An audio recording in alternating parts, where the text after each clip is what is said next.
ጤና ይስጥልኝ እንደምናችሁ። ዛሬ ፌብሩዋሪ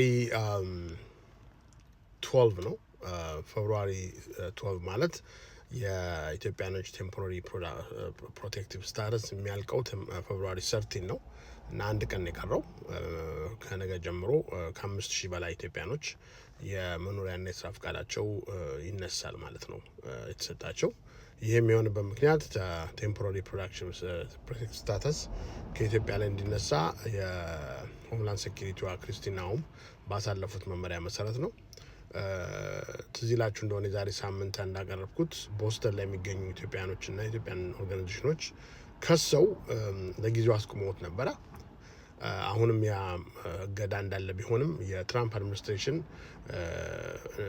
በእውነቱ ሕግን የሚከተልና የማይሰማ ግን በትክክል ትራንስሌት የማያደርግ ሆኖ ስለተገኘ እርግጠኛ ሆኖ መቀመጥ አይቻልም ያከብሩታል ብሎ።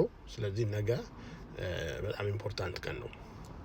ኤኒቲንግ የኢሚግሬሽን ጉዳይ ሲኖራችሁ እንደዚህ አይነት ቪዲዮን ላይ የሚባለውን ሳይሆን ህግን የተከተሉ በህግ ያጠኑ የኢሚግሬሽን ጠበቆችን ማማከር ተገቢ ነው ብዬ አምናለሁ። ቢቻል አማርኛ፣ ኦሮምኛ፣ ትግርኛ የሚናገሩ ጠበቆችን ማግኘት ጥሩ ነው። ህጉን በደንብ አድርገው ግልጽ አድርገው እንዲያስረዷችሁ።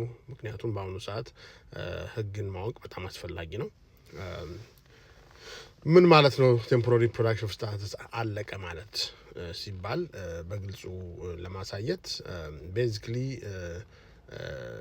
አንድ ዶክመንት ዋትኤቨር ስታተስ የነበራችሁ ከዛ ከቴምፖራሪ ፕሮቴክቲቭ ስታተስ ከመሰጠቱ በፊት የነበራችሁ ስታተስ ላይ በዲፎልት መለሳላችሁ ማለት ነው። አንድ ዶክመንት የነበራችሁ ከሆነ ወይም የስራ ፍቃድ የመኖሪያ ፍቃድ የነበራችሁ ከሆነ የስራ ፍቃድና የመኖሪያ ፍቃድ የላችሁም ካወዲያ ማለት ነው። በዛም መሰረት አይስ እነዛን ሰዎች ለማ ዲፖርት የማድረግ ሊስት ላይ ሊያስገባና ሊመጣ ይችላል። ሊግሊ ታርጌት ሊያደርጉ ይችላሉ ማለት ነው። ሌላው ደግሞ ምንድነው ፕሮቴክቲቭ ስታተሱ ከተነሳ ኢሚግራንቶቹ በትዳር በተለያየ መልክ ኬዛቸውን የመቀጠል መብት ሊኖራቸው ይችላል። አሁንም ከእንደገና ጠበቃ ማማከር ነው የሚገባው። ሶስተኛ ከዛ በፊት ከቴምፖራሪ ፕሮቴክቲቭ ስታተሱ በፊት የዲፖርቴሽን ሊስት ውስጥ የነበሩ ሰዎች ከእንደገና እዛ ላይ ተመልሰው ሊገቡ ስለሚችሉ ሁኔታውን በቅርቡ ከጠበቃ ጋር ማማከሩ ተገቢ ነው ብዬ አምናለሁ። ኤኒዌይስ እኔ የምነግራችሁ መረጃ እንጂ ለማስፈራራት አይደለም፣ እንደዚሁም ደግሞ የህግ ምክር አይደለም። ነገር ግን መረጃውን ማወቅና መጠንቀቅ ጥሩ ነው። ስለዚህ ከነገ ጀምሮ በተለይ ደግሞ ዴንቨር አካባቢ ያሉ ኢትዮጵያኖች እንደዚሁም ደግሞ በሌሎች አካባቢ ኢትዮጵያኖች በዛ የሚኖሩበት አካባቢ የሚኖሩ ኢትዮጵያኖች ታርጌት ሊሆኑ ይችላሉ።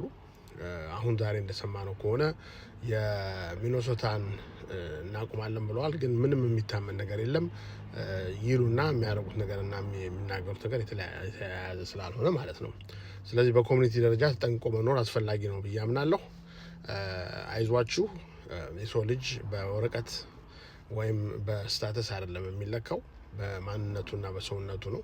ይህንን ማወቅ ያስፈልጋል። ሁለተኛ ነገር ደግሞ ሁላችንም እዚህ ሀገር የመጠን የምንኖረው ከነጮቹ ጀምሮ ይሄ የኢሚግራንት ሀገር እስከሆነ ድረስ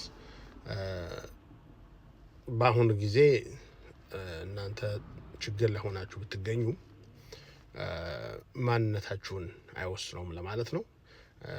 ጭንቅላታችሁን ቀና አድርጋችሁ ህግን እያማከራችሁ ለመኖር ሞክሩ።